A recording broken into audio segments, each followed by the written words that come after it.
When Mark and Rachel decided to adopt, they weren't prepared for what would come into their lives. They had a lovely home, a daughter named Ella, and everything seemed perfect. But it wasn't long before their decision would tear apart the delicate balance they had worked so hard to maintain. They had always wanted to expand their family, but after years of trying and failing to have another child of their own, they made the decision to adopt. Their hearts were open, their expectations were high, and the agency promised them the perfect child. And so, on a crisp autumn day, a small boy named Samuel entered their lives. From the moment Samuel arrived at their home, something was wrong. The air seemed colder, the corners darker. He was thin, almost frail, with dull, empty eyes that never seemed to focus on anything. His silence was deafening. His hands, pale and trembling, gripped his backpack tightly as he walked into their house. There was no joy in him, no excitement for the new beginning, just stillness. Ella, full of energy and innocence, was eager to meet her new brother. But Samuel merely stared at her, unblinking. He didn't smile, didn't acknowledge her presence, just observed her like a distant, detached figure. It unnerved her, but she tried her best to be kind, to be the sister he needed. At first, the odd behavior seemed normal. He was shy, reserved, perhaps overwhelmed by the sudden change in his life. Mark and Rachel tried to be patient, offering him toys, food, and warmth, but there was an unsettling tension in the air, an emptiness that followed him wherever he went. As the weeks passed, Samuel's behavior began to change, slowly, quietly, but unmistakably. He would sit for hours in the corner of his room, staring at the wall. He didn't play with toys like Ella did. He didn't interact with them either. It wasn't that he was unfriendly, he simply didn't seem to care about anything. His presence was like a shadow in the house, a still, suffocating weight that clung to every room. Ella started to notice the oddities. At night, she would hear faint noises coming from Samuel's room, scraping sounds like nails against wood. Sometimes she would wake up to see him standing in the doorway of her room, staring at her, his face blank, his eyes hollow. He never spoke, never moved, just watched her with an intensity that made her skin crawl. Rachel chalked it up to the boy adjusting to his new life. She dismissed the unease as Ella's overactive imagination, but even she couldn't shake the growing sense of discomfort. She found herself checking on Samuel more often, wondering why he never seemed to sleep. And then things started to break. It was a quiet afternoon, a rare moment of peace. Ella was in the backyard playing by herself. Mark and Rachel were inside reading. The house was still. The only sound was the faint hum of the wind through the trees. Suddenly, a loud crash shattered the calm. The sound came from Samuel's room. Rachel rushed upstairs, her heart racing, her mind already racing with possibilities. Had something fallen off the shelf?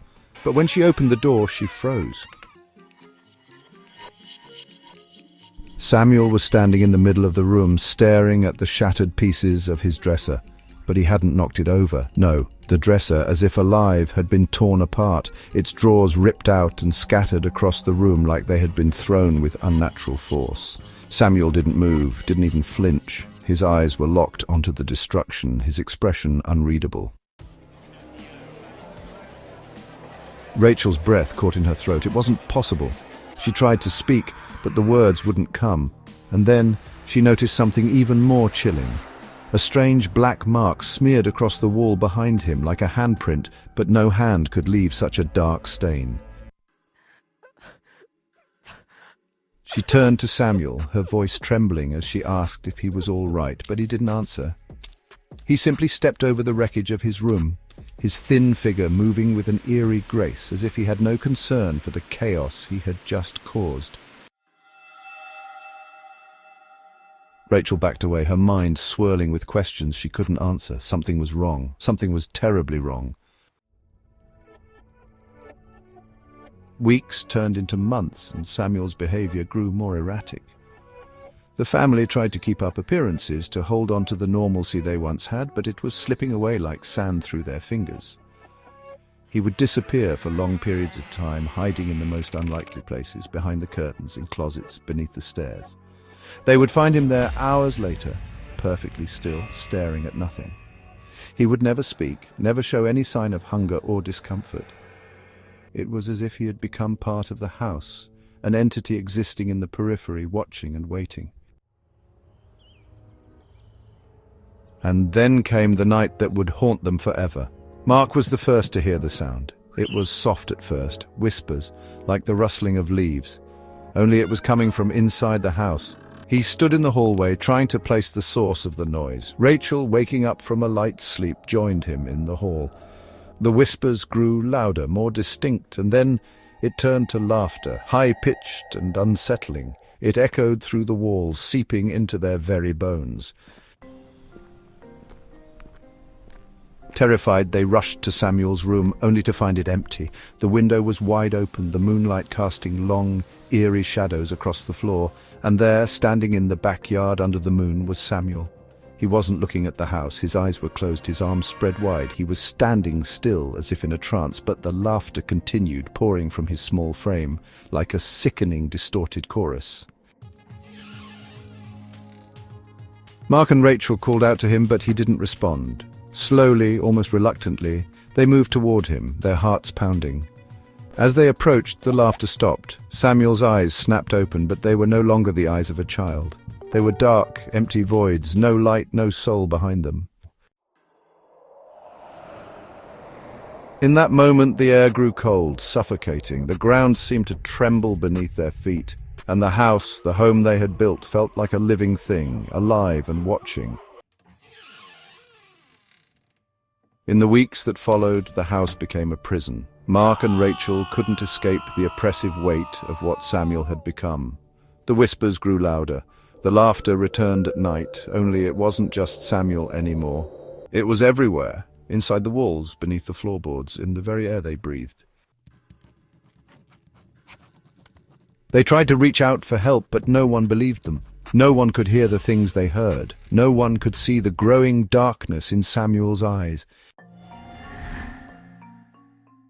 Ella was the last to see the truth. One night she awoke to the sound of footsteps outside her door. She thought it was just a nightmare, but when she opened her eyes, she saw Samuel standing there, watching her. His figure was more distorted than ever, as though he was stretching, twisting, becoming something else. Ella backed away, terrified, but Samuel didn't move. His smile was wide, unnaturally wide, stretching from ear to ear. His face had become something unrecognizable, a grotesque mockery of a child. His hands were stained black, dripping with something that wasn't blood. Ella screamed, but no one came. When the authorities arrived days later, they found the house silent. Mark and Rachel were gone, and Samuel, if that's what he was alone in the house. There was no sign of a struggle, no trace of what had happened to the family. Only the laughter echoing through the walls never ceased.